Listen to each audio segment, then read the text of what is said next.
Hello everybody, my name is Michelangelo. Welcome to drew-ojisan or Steven's channel. We're gonna talk about basketball. You like my face? You know they also call me Russell Westbrook, cause they think Russell Westbrook an Ninja Turtle. If my face is stretching like this, it's because of Steven's man boobs. He hasn't been working out. He's like that basement. Shut up.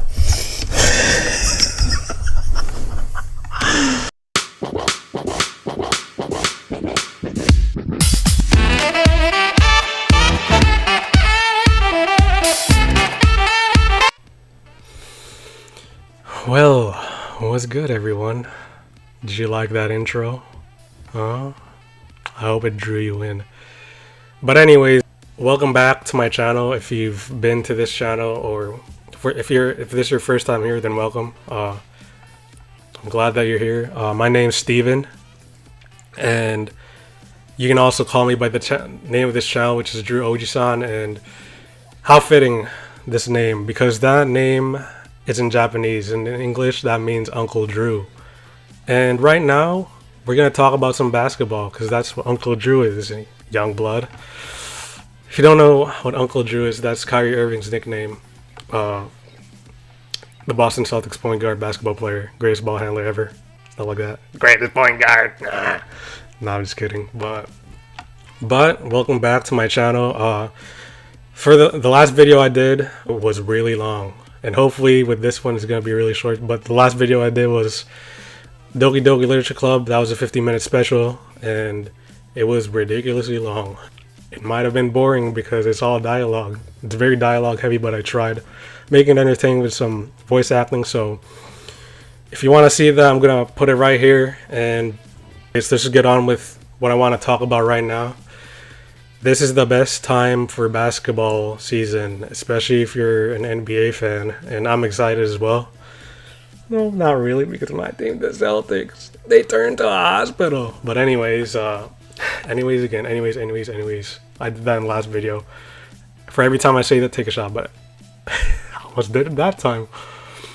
But it's all about the playoffs. The regular season's finally over for the NBA. 82 game grind is over. So here are the playoffs, and I'm gonna put up the standings right now here. Bam. So let that sink in. The Rockets had the best record in the West. The Houston Rockets did. Toronto Raptors were the best team in the East this season, record-wise. So, gone. And here are the playoff matchups. Boom. There you go. So, there you go. there you go. But that's it. That's the playoff matchups right there. So we're just going to run it down from top to bottom, bottom. So there you go.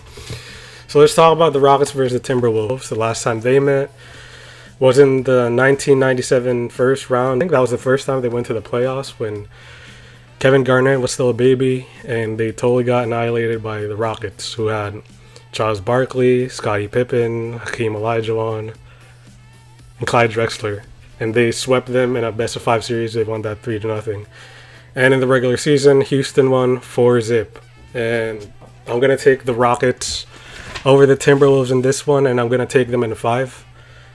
Houston this season has been ridiculously good. Their offense is almost sacrilegious, and if I'm gonna put a word for it, I don't like their style. Their style is the devil, and I'm gonna describe their offense like this. Remember when rock and roll came out? For all you old heads or you millennials, being included, they were pretty much. Their offense is ungodly. They shot the most threes ever. They made the most threes ever. And they took more threes than they did twos this season. And that is unheard of in basketball. And they're not necessarily blamed for that. I blame Golden State and Steph Curry for making basketball like that. And it's not necessarily a bad thing, I think. Even though I still think this is the devil. But Houston was just like, they were a great offense this season, and they were number 6 defensively, so it's not like they're slouched on that end. So I think they're just too good for Minnesota, even with the great addition that they've made in Jimmy Butler. I think Houston's great addition this season. Chris Paul and James Harden have just meshed well together, and they're just too good. They're too good. They're too good at scoring. They're good enough defensively, and I think Minnesota's too young. They have a great coach, but I don't think it's going to matter this series, so I'm going to take the Rockets in 5. I think it's going to be a competitive 5-game series, so bang. Next matchup, Oklahoma City Thunder versus the Utah Jazz. So they both went 48 and 34, but Oklahoma City won the tiebreaker. Obviously, they made great acquisitions in the offseason with Paul George and Carmelo Anthony, but that didn't necessarily translate into the W's I expected them to have, and I expected them to be way better than they were, but they didn't. So, and Russell Westbrook clinched his second triple-double this season, and he was stat padding like a mug this season. But that's how they play, and that's how they win, and they decided to stick to that. I don't know if it's going to win them a championship, but I think it's good enough for them to win the first round. For Utah, they're like the Boston Celtics of the West, where you have this great defensive team and you have this great coach and Quinn Snyder, who's the Brad Stevens of the West as well. Their leader is a rookie, Donovan Mitchell, and he did some great things this season, like leading the rookies in scoring, hitting the most threes ever by a rookie, breaking Damian Lillard's rookie record. And they're great defensively, and that's one of the formulas that you need in order to win in the playoffs. Having a great coach, having the most talent, and playing half-court offense, and obviously Rockets are an exception to that. Having a great half-court offense and talent, coaching, great half-court offense, and stars. Anyways, I think the Thunder are too hungry. They have way too many hungry players like Paul George and Melo. Even though Melo, in my opinion, he sucked this season. I like Melo, first of all. Let me put it out there.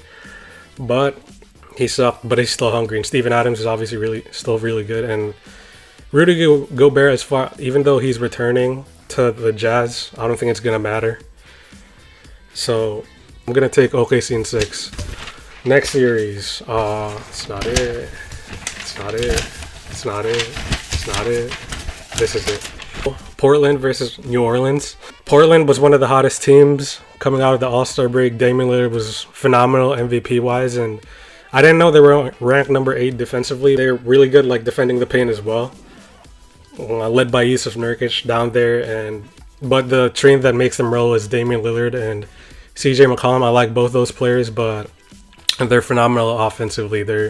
They had some 50-point outbursts earlier this season, but I don't think that's good enough to beat. Or no, not yet. Spoilers.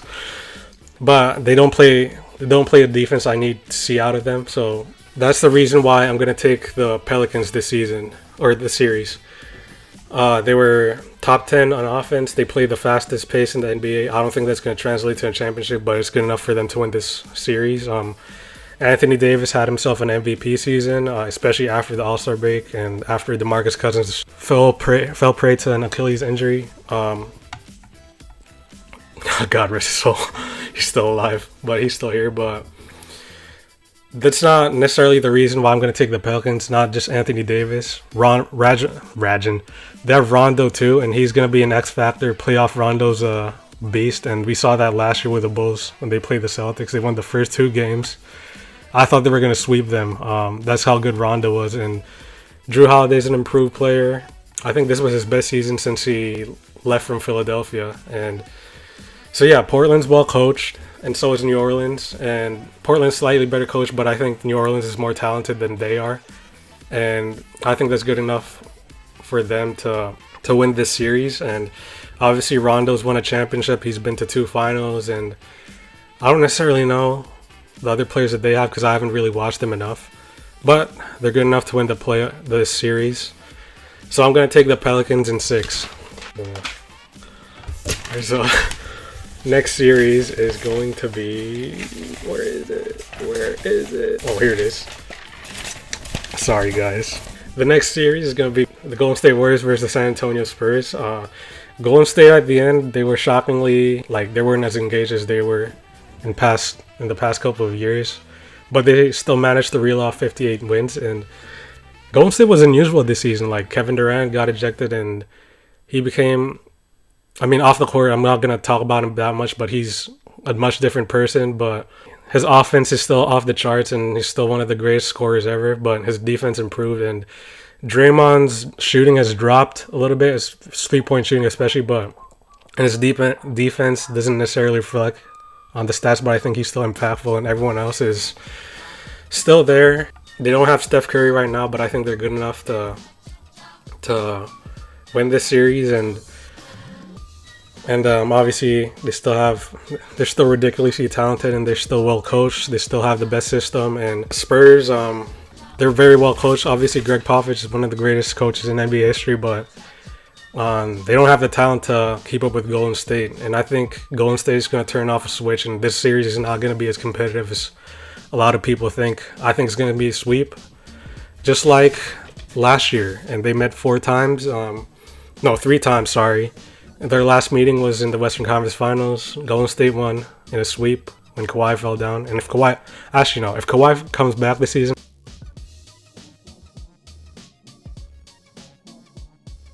I don't know if that's gonna change anything, but I think it's gonna be a little competitive. But I still think the Warriors win. I still think the Warriors win the series.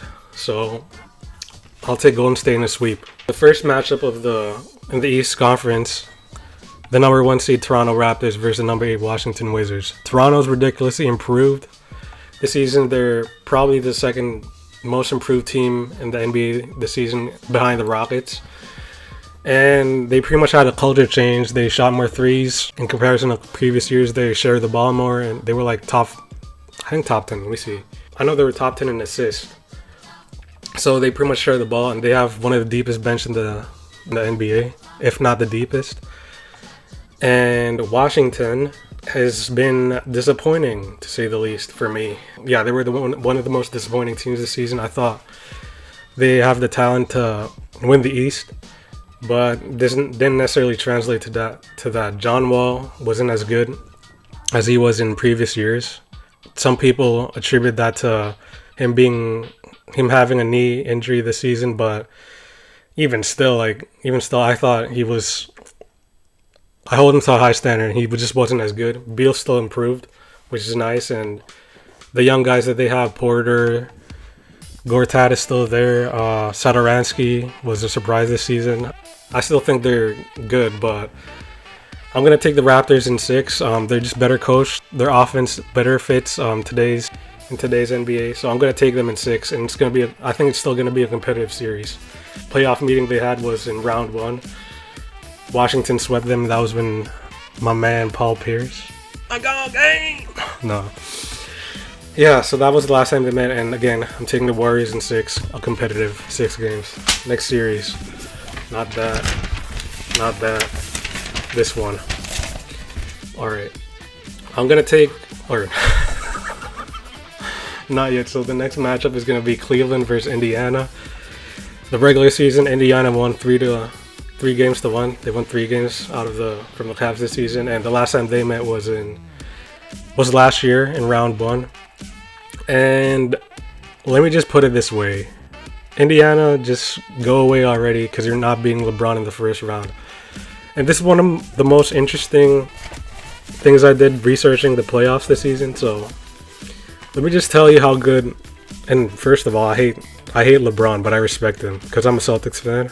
I'm automatically supposed to hate him.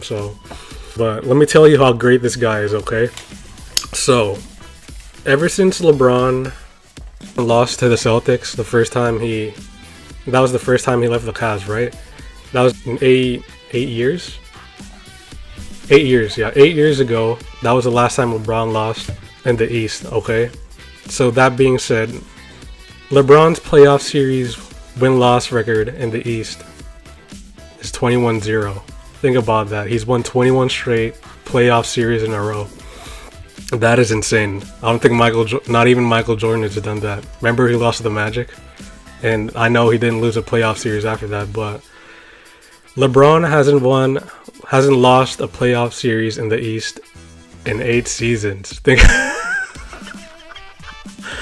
about that. That's insane. And then the last time LeBron lost a game in the first round of the playoffs was in 2012 when they played the Knicks, when they had Melo, Amari Stoudemire, and that was when Linsanity was big, and LeBron was so good in that season that Amari broke his hand punching a fire extinguisher. That's how good LeBron is. LeBron is 28-2 in first round games ever since his last loss, or ever since the 2011 playoffs. Yeah, the last loss was when he was with the Knicks. And LeBron currently has a 21 game winning streak in the playoffs, so he hasn't lost a first round game in 21 games. That is insane. So pretty much what is guaranteed in the playoffs, or in life: death, taxes, and LeBron winning the East at this point. Even though I think that he's as vulnerable as ever this season, and also other stuff that I took down. Ever since 2012, LeBron has led his team in points per game, rebounds per game, assists per game, steals per game. He's pretty much a one-man army, guys. And I think the past 3 seasons, LeBron has led his team in all traditional stats categories: points, rebounds, assists, steals, and blocks. That is insane. That is Michael Jordan level basketball. Even though I don't think he's going to surpass Michael Jordan, because I value wins a lot, but that's all you need to know for this series. Cavs sweep. I'm not even going to talk about the Pacers. You're done. Next.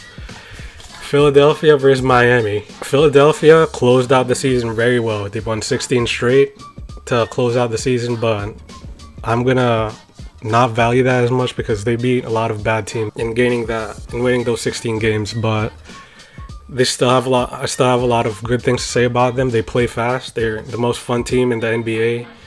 They are an elite offense. They pass the ball really well. They were number 2 in assists. The only team ahead of them was Golden State. And they were also great defensively. They were number 4.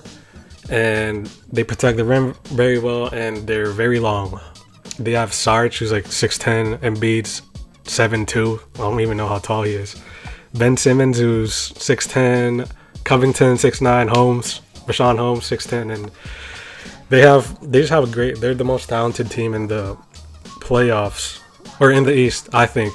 You have great shooting, JJ Redick. You have very high IQ players, McConnell, all of that, and they have one of the best coaches, Brett Brown, in the NBA. So I like the Sixers a lot. I like them a lot, and Miami's pretty good too. I actually like both of these teams, but Miami's good. They're scrappy. They're tough, but I think they have a lot of offensive deficiencies, and defensively they're just gonna wear you down. Their defense is ridiculously good. This is the most intriguing matchup in the East, in my opinion, and obviously Hassan Whiteside and Joel Embiid have this beef going, and pretty much right now the Drake between them is, ironically, the guy from Philadelphia, which is Joel Embiid. I don't think they're going to like that because they're Meek Mill guys, but anyways. They're both out I think they're going to miss the first game of the playoffs. This is just an intriguing matchup. Whiteside versus Embiid, and Philadelphia is, yeah. I like that team a lot. I'm going to take the Sixers in 6. They're better coached, just a bit in my opinion, but again, they're the most talented team in the East, and the style that they play with, I like their style. I think they're going to win that series. Last but not least, my team, the number 2 seed Boston Celtics versus the number 7 Milwaukee Bucks. Boston, they're not even the Boston Celtics, they're more like Boston General Hospital. A lot of their players already succumbed to injury. Gordon Hayward, like the biggest example, one. Obviously, he only played 5 minutes this season, then he broke his leg, and Smart still out with his thumb. Daniel Tice, and he's been great for them defensively. Runs the floor very well. He can shoot the 3 as well, and he's quite athletic. He's like Birdman if you watch him, but I still think they're good enough to win the series, but I don't know. Their opponent's really good, and they're still elite defensively, and the X factors for the Celtics are going to be Jason Tatum or Jaylen Brown. I think one of those guys are going to step up, and Tatum has been picking up his offense a lot recently, ever since Kyrie fell down, and I think Terry Rozier he's one of the best guards in the East, and he can play with anyone, and the more I see this guy play, he plays a lot like not necessarily in physically, but what I get, like the feeling I get from him is like Russell Westbrook. He can get triple doubles. He has, I want to say irrational confidence, but he can score, and he can give you big shots every now and then. He's picking up the slack for Marcus Smart. But again, I don't know how to feel about this series because the Bucks are really talented, but their coaching is horrible. They were horrible in the clutch at times at the second half of the season. I remember them like choking a 5-point, I think it was a 5-point lead. I don't know, something like that. In the last 5 seconds of the game, they pretty much missed free throws. They had a bad play that turned the ball over, and I think they were playing the Nuggets, and the Nuggets ended up winning the game. But I still think they're very talented. They're very long. Jabari Parker recently came back, so I think that's going to bode well for them, and that's going to improve their scoring punch. But they have a lot of defensive potential, and they haven't fulfilled that this season. So I attribute that to bad coaching, and I think that's a difference maker between them this series. So yeah, the reason why I think the Celtics are going to win this series is because they have better coaching and they have enough talent to beat the Bucks.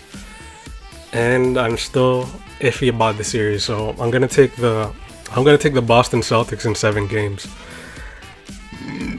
Oh my god! I'm gonna give you my bracket right here. Bang! My finals is gonna be the 76ers versus the Golden State Warriors, and I have the Golden State Warriors winning the championship.